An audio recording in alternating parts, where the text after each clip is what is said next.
जय श्री कृष्णा। वैसे तो 16 सोमवार का व्रत कोई भी कर सकता है, पर कुंवारी कन्याएं विशेष रूप से इस व्रत को विधि विधान से करके मन चाहा वर पा सकती हैं। सोमवार का व्रत चैत्र, वैशाख, श्रावण, मार्गशीर्ष, कार्तिक मास में आरंभ किया जा सकता है, लेकिन साधारणतः श्रावण मास में इस व्रत का अधिक प्रचलन है, तो उस दिन सोमवार का व्रत आरंभ करना चाहिए। और व्रत रखने वाले स्त्री पुरुष को चाहिए कि प्रातःकाल स्नान आदि से निवृत्त होकर नमः शिवाय से शिव जी का और ओम नमः शिवाय से उमा पार्वती जी का षोडशोपचार पूजन करें और इन्हीं मंत्रों का जप और हवन करें। और शाम को भगवान की पूजा करके एक भाग प्रसादी के लिए रखें, एक भाग गाय के लिए रखें और एक भाग का स्वयं भोग लगाएं। इस प्रकार से सोमवार के व्रत को 16 सोमवार तक करें, फिर उद्यापन करें। इस व्रत के प्रभाव से मानव को सभी प्रकार के सुखों की प्राप्ति होती है। ग्रहण आदि में जब ध्यान, हवन, उपासना, दान आदि सत्कार्य करने से जो फल मिलता है वही सोमवार के व्रत से मिलता है। आइए सुनते हैं 16 सोमवार व्रत कथा। एक समय श्री महादेव जी माता पार्वती के साथ भ्रमण करते हुए मृत्युलोक में अमरावती नगरी में आए। वहाँ राजा ने सुंदर शिव मंदिर बनवाया। शंकर जी वहीं ठहरने लगे। एक दिन पार्वती जी शिव जी से बोली, नाथ आओ आज चौसर खेलें। उनका खेल प्रारंभ हुआ। उसी समय वहाँ पुजारी जी आए। पार्वती जी ने पूछा, पुजारी जी बताइए जीत किसकी होगी? पुजारी जी बोले, शंकर जी की। और अंत में जीत पार्वती जी की हुई। पार्वती जी ने मिथ्या भाषण के कारण पुजारी जी को कोढ़ी होने का श्राप दिया। पुजारी जी कोढ़ी हो गए। कुछ काल के बाद वहाँ अप्सराएं पूजन करने आईं। पुजारी जी से कोढ़ी होने का कारण पूछा। पुजारी जी ने सब बात बता दी। अप्सराएं बोली, पुजारी जी तुम 16 सोमवार का व्रत करो, महादेव जी तुम्हारा कष्ट अवश्य दूर करेंगे। पुजारी जी ने उत्सुकता पूर्वक इसकी व्रत विधि पूछी तो अप्सरा बोली कि सोमवार का व्रत करें, भगवान शिव का घी, दीप, नैवेद्य, बेलपत्र आदि से पूजन करें और संध्या उपासना के उपरांत आधा सेर गेहूं के आटे के 3 भाग करें। बाद में एक अंग अर्पण करके शेष 2 अंग प्रसादी समझकर वितरित कर दें और फिर प्रसाद लें। इस विधि से 16 सोमवार का व्रत करके 17वें सोमवार को पाव सेर गेहूं के आटे की बाटी का चूरमा बनाकर भोग लगाकर बांट दें। फिर सकुटुंब प्रसाद ग्रहण करें। ऐसा करने से शिव जी तुम्हारे मनोरथ पूर्ण करेंगे। यह कहकर अप्सरा स्वर्ग को चली गई। पुजारी जी यथाविधि पूजन करके रोग मुक्त हुए और पूजा करने लगे। कुछ दिन के पश्चात शंकर पार्वती जी वही मंदिर में आए। पुजारी जी को कुशलतापूर्वक देखकर पार्वती जी ने रोग मुक्ति का कारण पूछा। पुजारी जी के कथनानुसार पार्वती जी ने भी वही व्रत किया और उसके फलस्वरूप अप्रसन्न कार्तिकेय जी माता के आज्ञाकारी हुए। कार्तिकेय जी ने माता पार्वती से पूछा कि क्या कारण है माँ, जो मेरा मन आपके चरणों में लगा है? पार्वती जी ने वही व्रत बताया। कार्तिकेय जी ने भी उस व्रत को किया। उसके फलस्वरूप बिछड़ा हुआ मित्र उन्हें मिला। उसने भी कारण पूछा और बताने पर विवाह की इच्छा से यथाविधि व्रत किया। फलतः वह विदेश गया।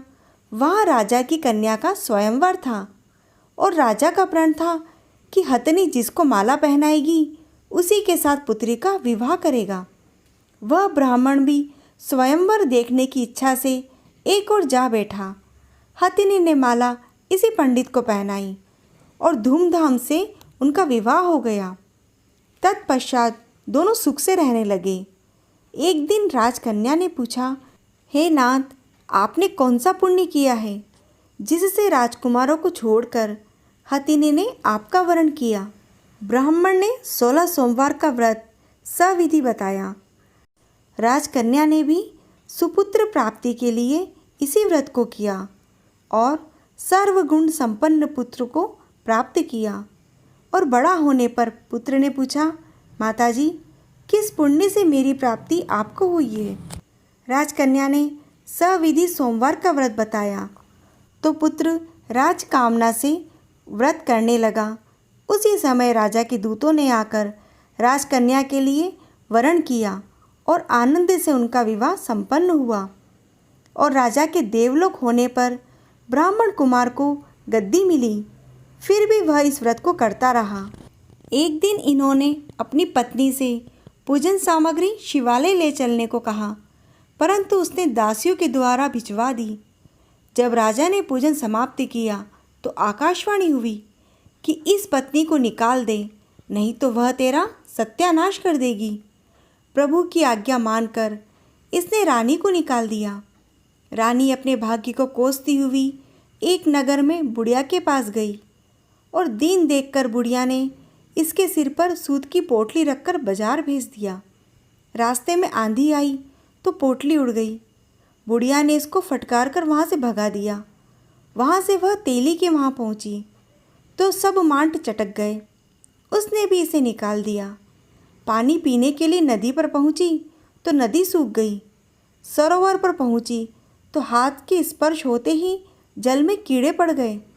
उसी जल को पीकर वह आराम करने के लिए जिस पेड़ के नीचे जाती तो वह सूख जाता।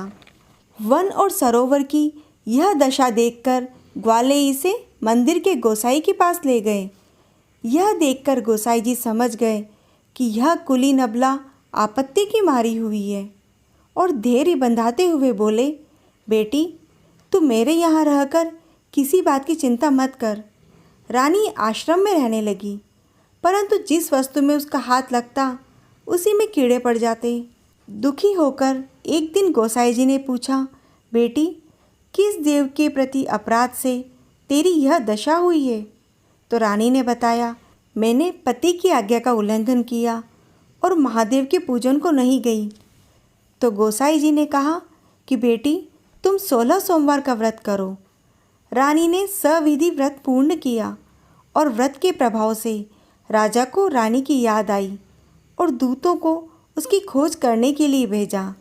आश्रम में रानी को देखकर दूतों ने राजा को बताया तो राजा ने जाकर गोसाई जी से कहा कि महाराज यह मेरी पत्नी है।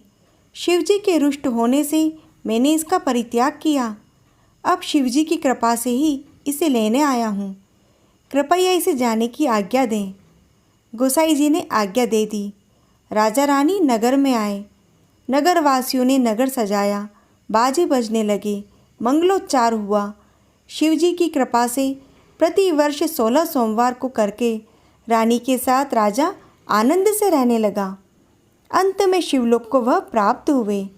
इसी प्रकार जो भी मनुष्य भक्ति सहित और विधि पूर्वक 16 सोमवार के व्रत को करता है और इसकी कथा को सुनता है, उसकी सभी मनोकामना पूर्ण होती है और अंत में वह शिवलोक को प्राप्त करता है। इसी प्रकार की अन्य कथाओं का आनंद लेने के लिए आप मेरे इस चैनल को सब्सक्राइब जरूर करें और इस पुण्यदायी कथा को लाइक व शेयर करें। और यह कथा आपको कैसी लगी कमेंट बॉक्स में कमेंट करें। जय श्री कृष्णा।